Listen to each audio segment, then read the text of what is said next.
Hello inner tubes, different spokes here, out for a walk in the forest. So the Indian Chieftain, I wasn't going to release this video. And the reason was because my camera, when I rode this bike, was mounted on the front of my helmet underneath my chin. And unfortunately with the tall batwing fairing and basically the camera's mounting point, you can't see too much of what's coming on the ride. However, I do realize that there aren't that many videos on YouTube about this bike. And so if you do want to see it, go ahead and keep watching, but be forewarned, the view isn't terribly interesting. So with that out of the way, here we go.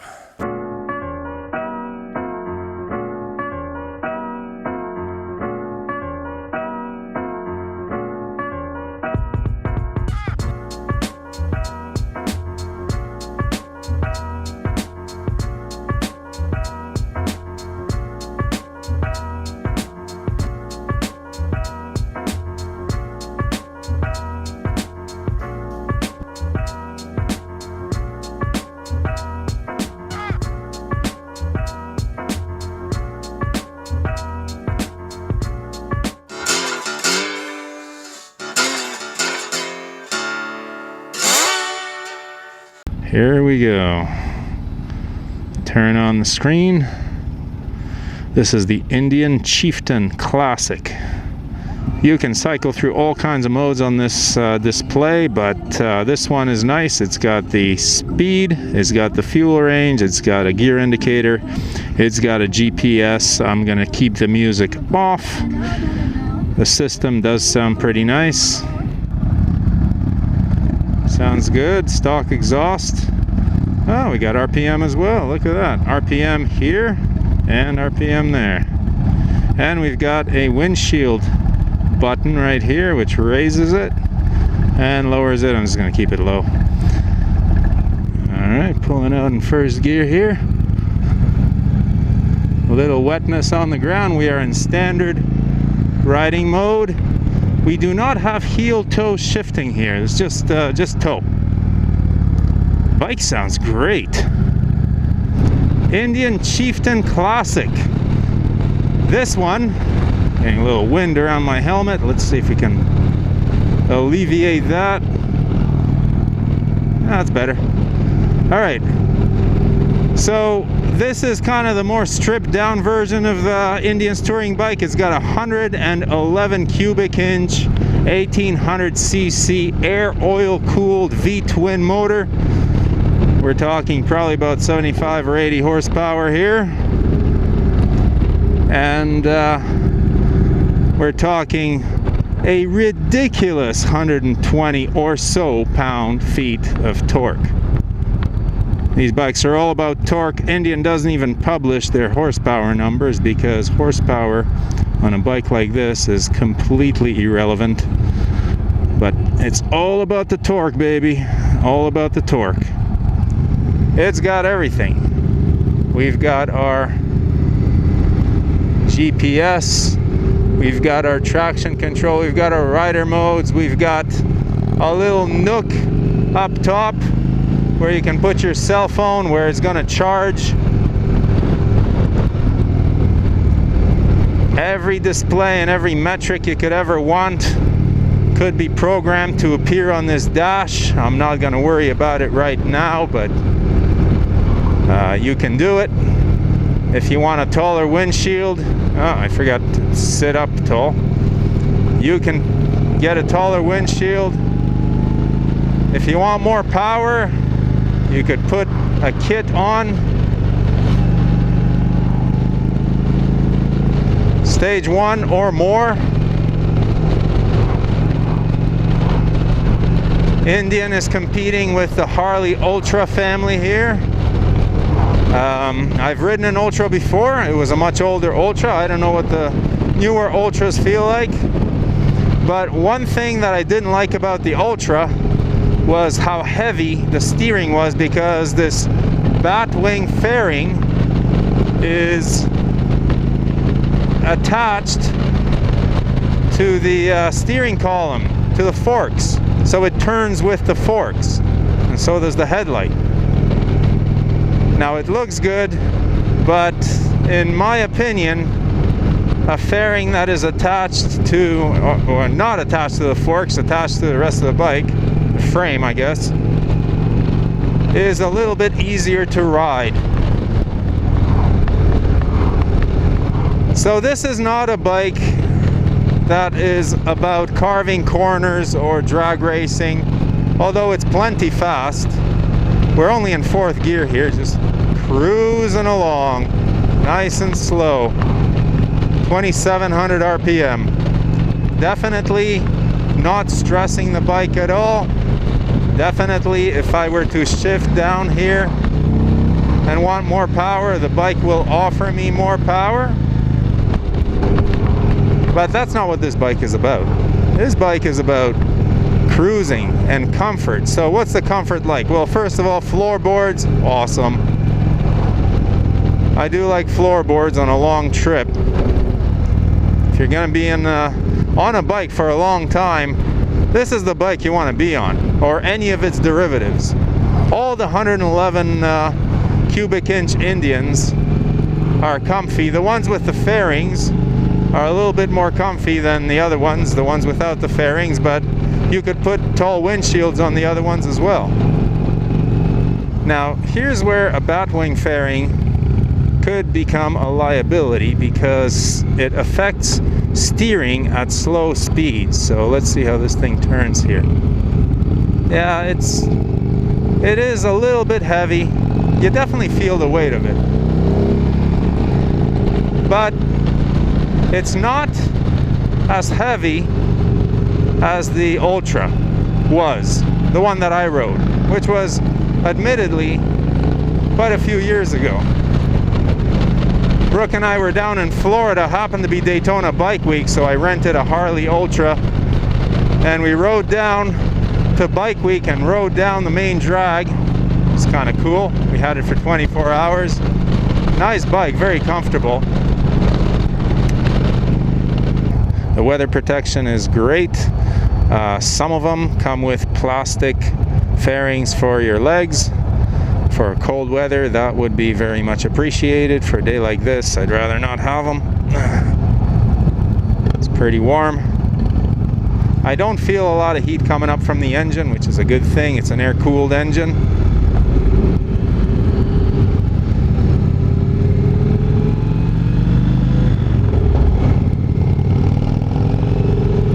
Well, it does sound nice. Now that bike over there, the matte one, has a stage 1 kit on it apparently, so it's got 7% more power and sounds a bit louder too, but this thing does sound nice. You don't want them too loud because you've got this nice sound system here. I am getting a little buffeting around my helmet. Let's adjust this windscreen down and see what happens. Well, there's more wind now in my helmet, but in the uppermost position at my height, it's still kind of hitting me right around the top of the helmet, so I'm getting that wind noise.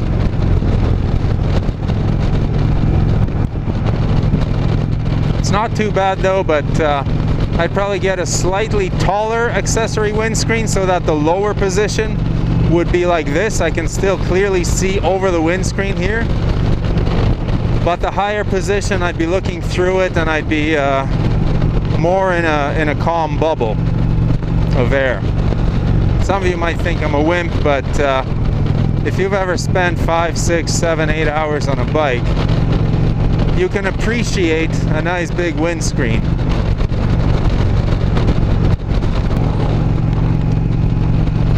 Bike handles turns nicely. The tar snakes, I can feel the tar snakes down there, but they're not really upsetting the bike at all. I wonder how far it'll lean before stuff starts touching down. Now, when stuff starts touching down, I hope that the first thing that touches down is this floorboard. They should have maybe little feelers out just to let you know, because if the first thing that touches down is a pipe or this engine guard, you could end up having a bad day. I feel a rumble down there, but it's pleasant. It's not annoying. There's a very pleasant rumble through the seat.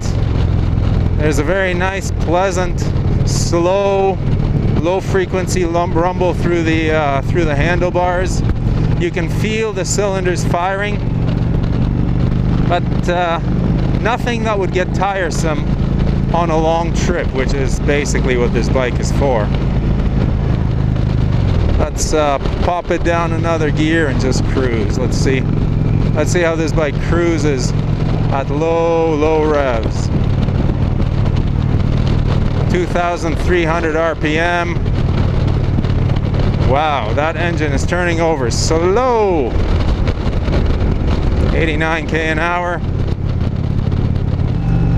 The bumps are handled without any kind of an issue.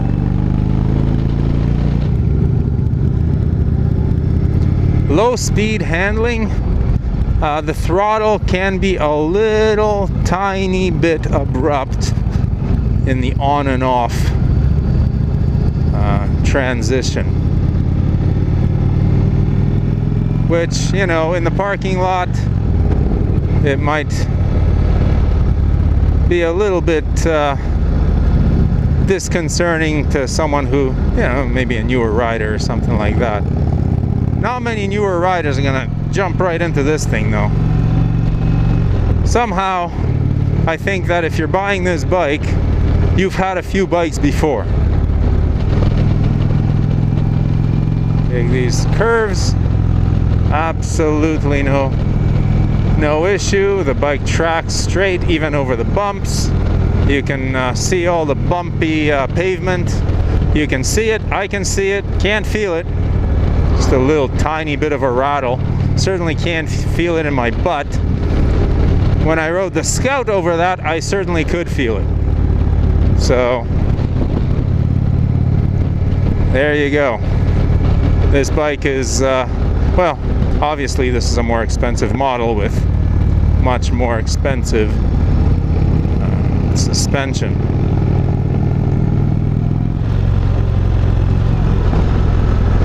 Yeah, those big square bumps that totally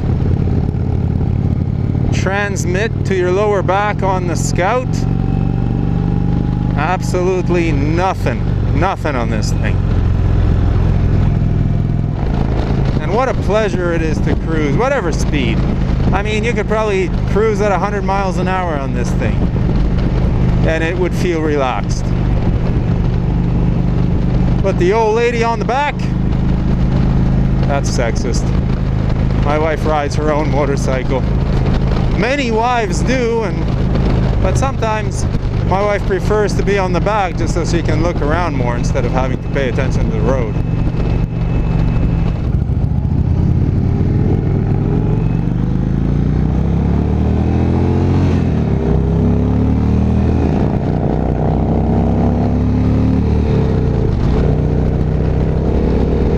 Alright, so it's very strong off the bottom, but it runs out of steam on top very quickly.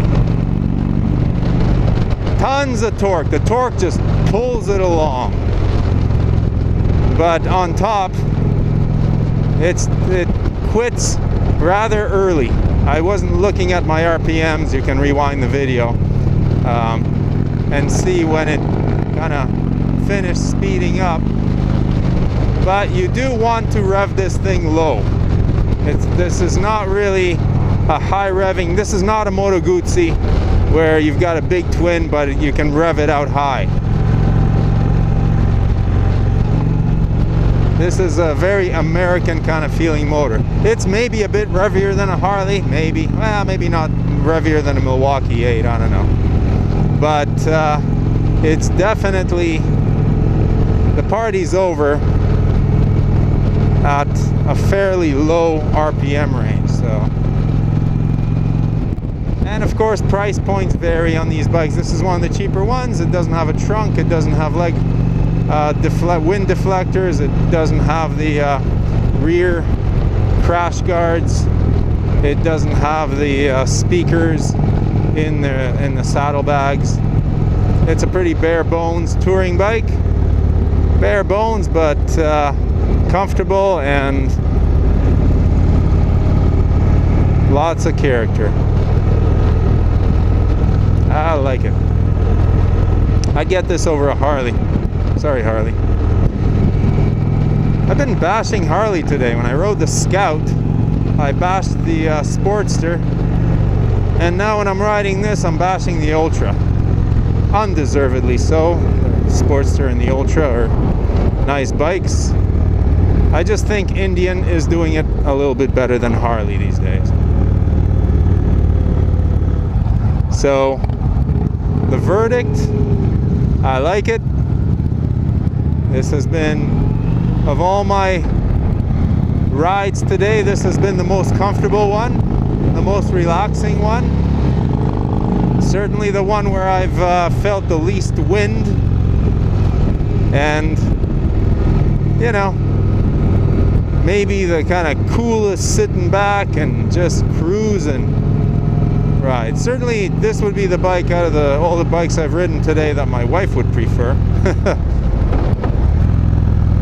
If she were to ride on the back or on the front, well, I don't know. Yeah, she'd probably be intimidated by the size of this thing, but really a shorter, smaller rider could totally handle this bike. Look how far my knees are bent. It's a low seat height. Low seat height, and yeah, it's a little heavy up here, but it's not too bad.